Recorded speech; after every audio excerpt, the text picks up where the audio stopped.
For XL Construction. I teach estimating and bidding at University of California at Davis. Iris Tomlin is head of engineering at University of California, Berkeley, and professor. And then Hung Nguyen is received his doctorate in cost modeling at University of Berkeley, and also is a lecturer there as well. And he is the BIM director of VDC at Herrero Construction out of Vacaville, or excuse me, out of San Francisco. We're going to start very quickly. This is essentially where the case study and the research took place. This is a 1 million square foot hospital in San Francisco, downtown San Francisco. The cost was $1.3 billion. The Bay Area is quite expensive to build, and also there's an agency in California, seismic related, that makes systems very difficult to put in the project. So okay. So essentially, the premise of the research and the case study is that traditional cost models that are used in target value design or IPD aren't, we'll say, active enough, or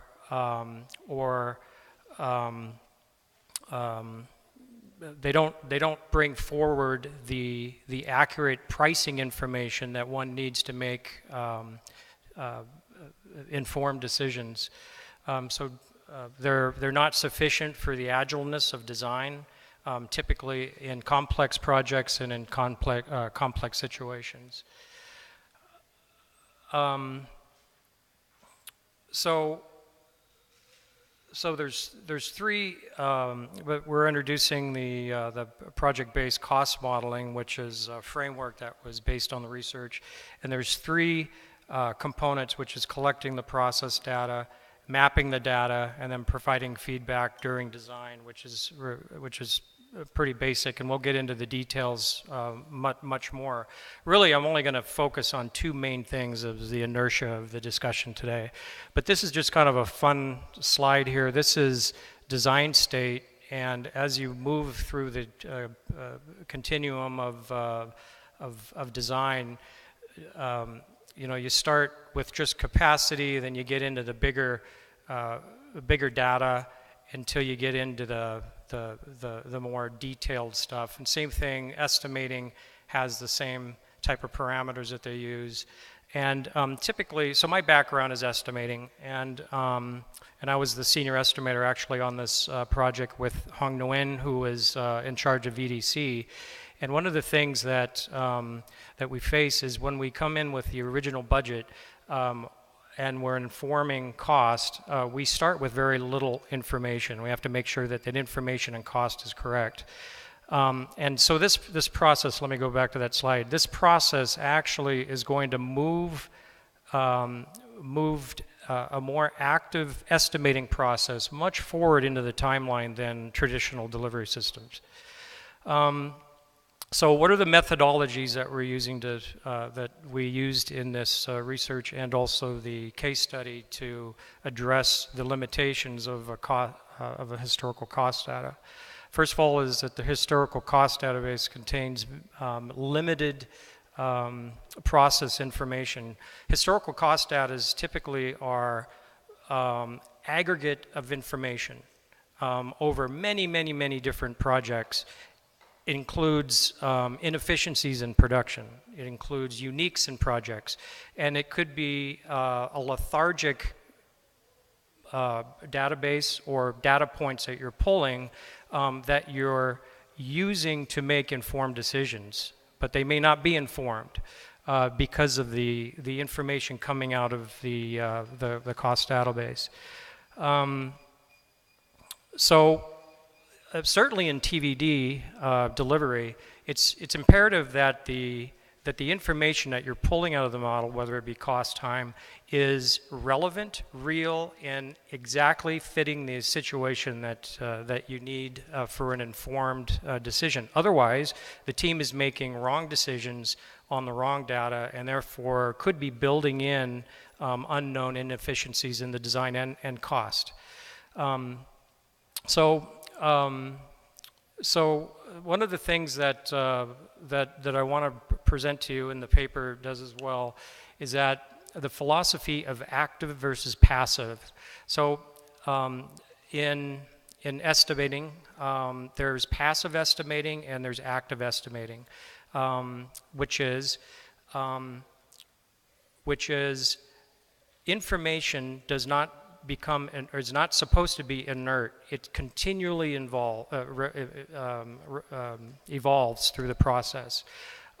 So as an example, as we mentioned before, a historical database becomes stagnant or inert almost immediately after it's used. It's okay to start with historical database because we have to start somewhere. But after that, the design is continually moving and it starts getting very complex on, again, complex analysis or projects. What happens is if you stick to historical costs without having update in costs for that specific situation, the complexities of cause and effect on costs get lost, and therefore you're not getting accurate costs. You're just going to end up with something that you think and you won't know until it's actually being installed in the field. So we're going to be speaking quite a lot about this active versus passive philosophy. And then the PBCM is a technology process. It's a tech using BIM, and it's a process that keeps the team in an active mode, not a passive mode. And we'll get into a little more detail as I go into the case study, which will illustrate some of these thought processes in our study. Lead estimator is overseeing this whole process because they're the practitioner of cost. They can see cause and effect, and they have the experience to understand whether it's realistic or not realistic. Okay, so here's a case study, and can I check time? I apologize, but to go. Okay, I need to move. Okay, so the case study is these are called viscous wall dampers. They're out of Japan. We're the first project to install them in U.S. They're essentially hollow pieces of, they're hollow, and there's a viscous material, so in a seismic event, that's what takes the energy out of it. So, well, we knew how much they cost. There's about 780 of them on this project. We know how much they cost, the material. What we didn't know is how much they cost to install, and how would you install all of these. And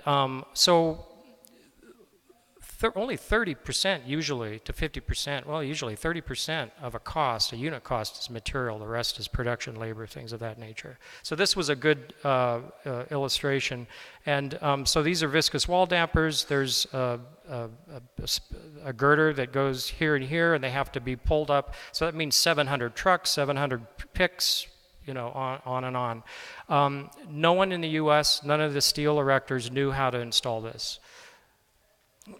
So let me see, I guess that's the next slide here. So what we wanted to do then is identify the product, which is the viscous wall damper. We wanted to assemble a cross-functional team, which are the knowledge area leaders of putting it together, and then present visualization so the team could look and analyze and see how they're going to do the production.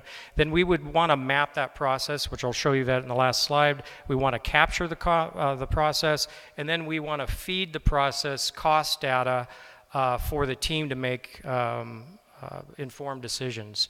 So this is whoop, don't want to do that. What's going on here? Let's see here. I only got a couple slides left. That's not going to do anything. Well, I'm pushing the right button. Okay, there we go. Maybe I didn't push the right button. Okay, so here we have, this is essentially the process map of the case study, which is, here's the cross-functional team, which is, here's the vendor, or the manufacturer of viscous wall damper. This is the installer, and here's the steel erector, and then as we're going through these iterations with the model, they could visually see how we're going to put it together, including modeling, bringing the truck up to a zero lot line in San Francisco. The crane comes, picks, and they came up with another way to install the girder. Perfect. They came up with another way to install the girder. Instead of doing it in the building, they found this. All of the folks that were actually installing it found that it was easier to bring them in prefabricated and then install it in place. So long story short here, these things are the actual identified processes that have to be identified to really examine the cost. And these are the parameters. In other words, you can't read it, but that's okay. We're just looking at shapes right now. But these are the hours, costs, things of that nature that we're going to use.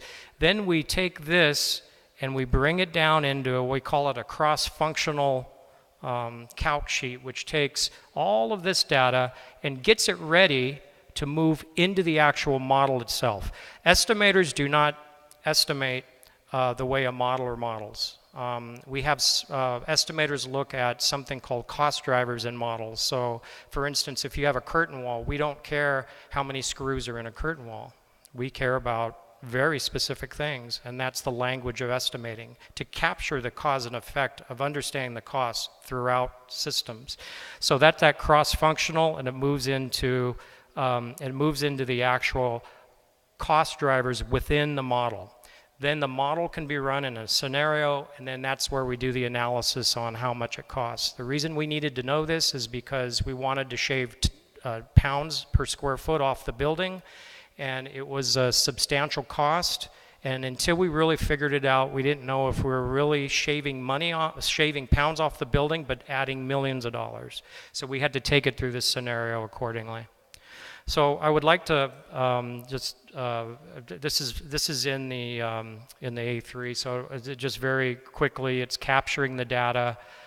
Here is where all the information is kind of going into that collecting the data, and then it goes into a cross-functional that gets it ready to predict cost.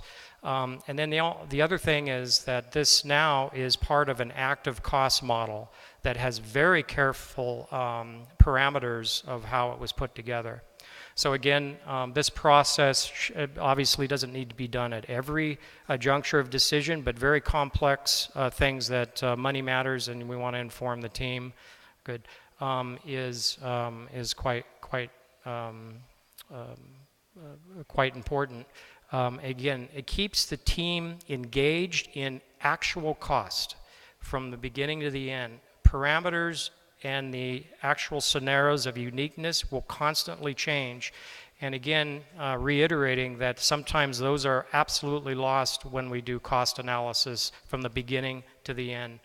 And so in closing, summary is that the process-based cost model is an active tool that can help the team make informed decisions using the data as a cross-functional team, and also it helps support the importance of interacting with the target value design team. Thank you.